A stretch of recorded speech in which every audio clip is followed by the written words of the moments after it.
অন্ধকার রাত, তীব্র ঠান্ডা, নিঃসঙ্গতা আর ভয়, এই সবকিছু মিলে যেন পুরো বনটা থমকে গেছে। এই বনের এক কোণায় জন্ম নেয় এক ছোট্ট পোকা, নাম তার জোনাকি। অন্যান্য পোকাদের মতো সে শক্তিশালী নয়, বড় নয়, উড়তেও পারে না ঠিকঠাক। বন্ধুরা বলে, তোর কিচ্ছু হবে না, অন্ধকারেই হারিয়ে যাবি। কিন্তু জোনাকি ভয় পায় না। সে ভাবে, সবাই যদি আলো খুঁজে বাইরে, তাহলে আমি আলো খুঁজব নিজের ভেতরে। রোজ রাতে সে একা বসে গাছের পাতায় ভাবে, নিঃশব্দে ধৈর্যের সাথে নিজের ভেতরের আলোকে জাগাতে চায়। দিন যায়, মাস যায়। হঠাৎ একদিন তার শরীরের ভেতর থেকে এক ঝলক আলো বের হয়। সে নিজেই বিশ্বাস করতে পারে না। সে এখন অন্ধকারে আলোকিত। সে এখন জোনাকি পোকা। আজ সেই জোনাকি পোকা উড়ে বেড়ায়, অন্ধকারে পথ দেখায় অন্য পোকাদের, যারা বিশ্বাস হারিয়েছিল, হার মেনে নিয়েছিল।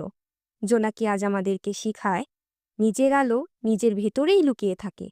অন্ধকার যত গভীর হোক না কেন, তুমি যদি বিশ্বাস না হারাও, তবে একদিন তুমিও হতে পারো কারো জীবনের আলো।